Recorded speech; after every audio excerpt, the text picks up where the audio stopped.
Kijk, hier zo, het zijn allemaal vlammetjes aan, hè? Echte kaarsjes. Dus ze hebben dus echt afgesloten. Er zijn mensen uit deze omgeving die nog steeds voor de graven zorgen. Dus de Arnhemse bevolking heeft beloofd. Kijk dat het er niet uit heeft gemaakt door de groene aanslag van de bomen. Maar normaal horen ze allemaal wit te zijn, hè? Je nagaat dat dit in Normandië, dit en dan keer 20.000. Zodat je het oog kan reiken, alleen maar wit van die tegel. Nee, mag lopen. Alleen een beetje modder.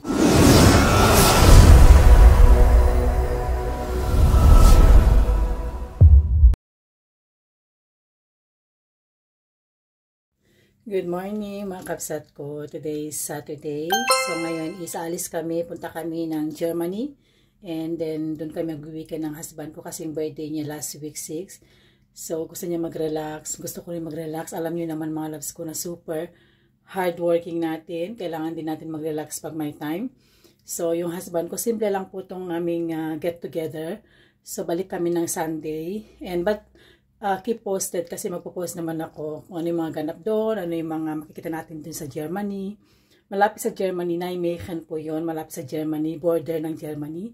So yun mga loves ko, and also malapit na tayo mag 200 followers. Pag nag 200 followers tayo, magbibigay ako ng GCash. And maraming salamat sa mga bago nating followers. Thank you so much. And mag-ingat kayo lagi. Maraming salamat sa suporta niyo sa akin at hindi ako magsasawa na magbibigay sa inyo ng konting blessing. So maraming salamat mga loves ko. Happy weekend everyone and see you sa Germany. Bye po!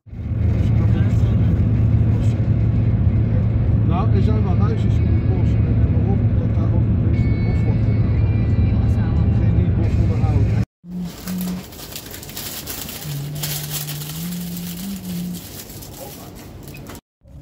Nag-stop muna kami mga kapsat. So kumain lang kami ng bread, saka nag-order ako ng coffee, saka tubig. So malapit na kami sa Germany. So mga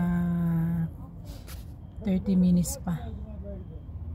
Tignan niyo mga loves ko yung yung dahon, yung mga tawag niyan, yung mga grass, tumigas dahil super lamig.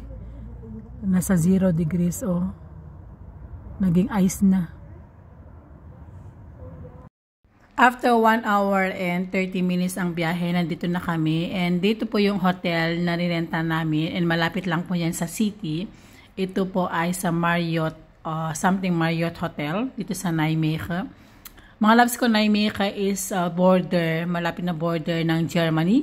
Arnhem and then Nijmegen. And then yun na po yung pinaka-end ng also lugar dito sa Netherlands. Tapos Germany na. Ay, salamat sa Lord at safe kami dumating. And yun nga lang mga loves ko, pagdating namin to super lamig and fog. Meron siyang hindi mo makikita yung mga kapaligiran mo dahil yung ating fog mist. So yun, punta muna kami sa hotel mga loves and titignan muna namin sa loob kasi 3 PM pa yung aming check-in. So itong building na to mga loves ko is ito po dati ay school, university po to mga loves ko, parang boarding school. So ginawa nilang hotel and ito po ay ka-open lang actually noong August. So bago lang. And tinignan namin and after that maglalakad na kami sa labas mga love kasi maaga pa to, mga 10 AM pa to.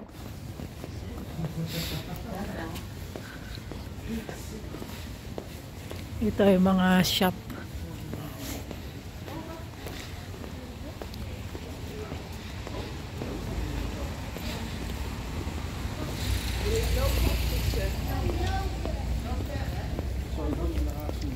Ha?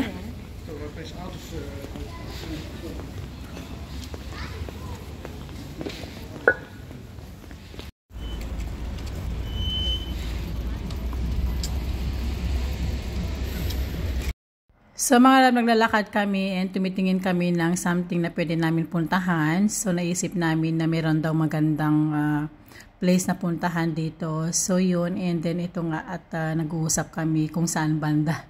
So ito nga mga loves ko yung pinuntahan namin. Let's go! 1895, het park, maar de torens enzovoort zijn ouder. Dus het park is uit 1895 Zo, die zijn oud. Ja. Frozen nga yung ano ng konti. Helemaal doodgeslagen. Omdat hij gewoon een ander huismeer was en er kwam op een rare tijd hier aangelopen. Heel iets, hè? Ja, moet ik zeggen. Sa mga loves ko, dito kami sa Kronenborg Park, dito sa Nijmegen. Maganda siya, pero pag winter, no, tignan nyo naman yung tubig, naninigas na. And tignan nyo naman to mga loves ko, yung kanilang parang sapa sa amin yan. And ito po yung bridge na may tubig dyan sa baba. And tuwang-tuwa naman ako sa dalawang dock na to. Dahil hindi kaya sila nilalamig mga loves kasi nag-ice na yung tubig. So yun, naglakad-lakad lang kami. Ang sabi nila dito is pag summer mga loves ko, super duper ganda po dito. Dahil malawak yung kanilang park and may tower pa dyan. So naglakad lang kami and then may nakita kaming konting ano dyan mga loves ko. Ayan po ay bird. Yan, bahayan po yan ng ibon. Mga loves ko. So grabe, ang ganda ng ano nila dito. Maganda yung kanilang place. Wala akong masabi mga loves ko, super. Saka malinis. Wala kang makitang kalat, wala kang makitang dumi, and napakalinis.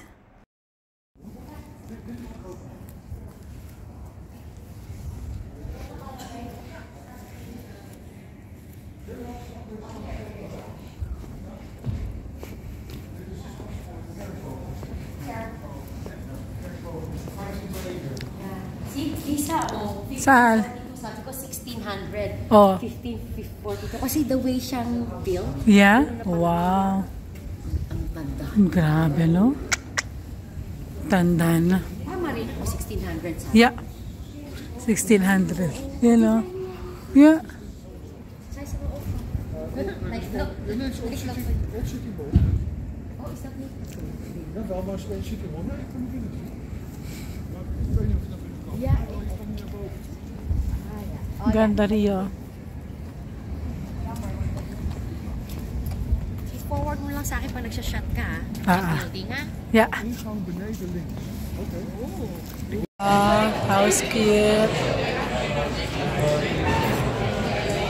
Yes, sir. Pagkatapos namin nag-lunch mga loves, natutuwa ako dito sa kanilang centrum sa city nila. Ang dami nilang mga binebenta. Saturday ngayon, this time itong aking pag-video. So yun, ang lawak ng centrum nila sa Nijmegen mga loves ko. Is super na-amaze ako. Ang laki pala, no? Pero yung mga building mga loves, mga talagang luma na. And then, nung kapanahonan ng World War II, is mostly hindi na pinalitan. Lalo itong daan. And after that, mga loves ko, pumunta kami dito kasi malapit lang sa sentrum itong river. Dahil dito daw ginawa yung World War II. Diyan sa bridge na yan. And then, medyo malabo nga lang kasi nga nagpa-fog. Hindi mo makita yung mga building. So, in-explain nga sa akin na ito daw ginanap yung World War II ng Germany and British. So, yun. And then, super ganda. Mga loves ko, na-amaze talaga ako. Grabe. So, inisip ko, what if kung mabaha dito? Nababaha daw dito sa area na to. Pero, tinaasan na nila, mga loves ko. Yeah. And Barbara, basically out.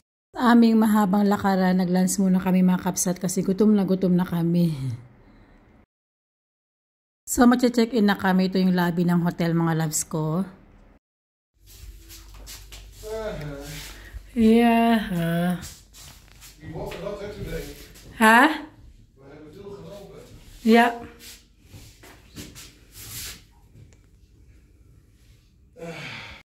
Hi mga love, nandito kami sa hotel. Nandito kami sa Marriott sa Nijmegen. So itutur ko kayo. So ito yung door. Lumabas si Mister. And ito yung ating card. Pagpasok mo, meron diyang and dito naman sa right side, meron siyang toilet. Saka mirror. And meron silang mga sabon dyan. Yan. Tapos ito yung kanilang toilet mga loves. And yung kanilang shower. Alam niyo, gusto ko yung design nila sa toilet. Ang ganda ng kulay, mga loves. Gustong gusto ko siya. So, yun mga loves ko. And pagpasok mo dito sa living room, yan po, mayroon silang television dyan and may lit na couch and single na upuan. Ito po yung kanilang small kitchen and mayroon dyan water cooker saka coffee.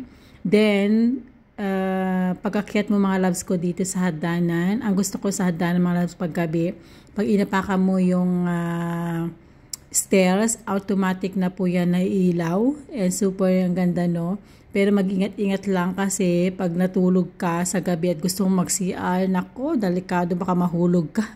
So ito yung bed nila mga loves and super comfy and yan, 'di ba? Ang ganda no. Na-amaze ako sa kanilang bed kasi napaka-comfortable yung bed nila and then pagbaba mo, meron diyan silang painting and then meron silang din television at saka sa baba. Yan po yung kanilang baba na sa may living room. And yung heater naman yan mga loves.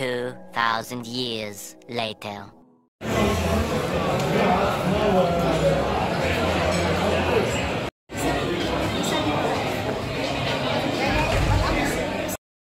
So mga loves ko, and time check na nito is 7:45 and dito kami magdi-dinner. Itong husband ko magandang kanyang mood. So yung mga loves, and dito kami magdi-dinner mga loves and super dami ng tao. Kailangan mo magpa-reserve ng tao dito dahil wala kang space. So ngayon mga loves ko, ito po yung aming in-order. Nag-order ako ng mozzarella and aming 2 birthday, yung husband ko, ang friend ko birthday din. 2,000 years later. Good morning mga kapsat. So ngayon is Sunday. So pagigising namin mister. At ito nagkaano na kami, nag-ready na, naliligo si mister. Then ngayon na yung check out namin. And super saya mga kapsat ko. Nag-enjoy kami. And ang ganda ng Nijmegen. At super ganda, grabe, especially yung city nila, ang laki ng city nila. At babalik pa kami dito pag summer kasi ang ganda. Yung asawa ko lumabas sa shower, nakakatuwa. Sabi ko nagva-vlog ako, kaya wag mo akong istorbohin, char. So yun mga loves ko, and yun nga, at ako mag-ready na ako kasi late kami nagising ni mister. Kailangan ko na mag-shower and then everything. So thank you, and then ito yung ganap. Mga loves ko, pauwi na kami. Na to. So malinis na. Yan yung aming hotel. Tapos check natin sa taas. Kung meron tayong nakalimutan.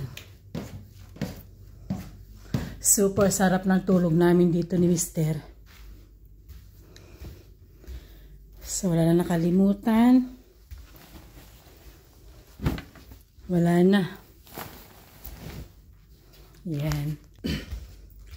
Ang ganda ng tulog namin ni Mister dito mga loves.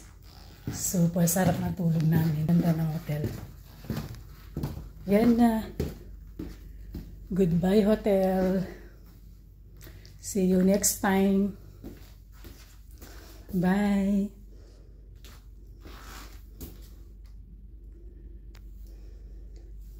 See you next time. Balik kami dito ng summer. Mas maganda dito pag summer.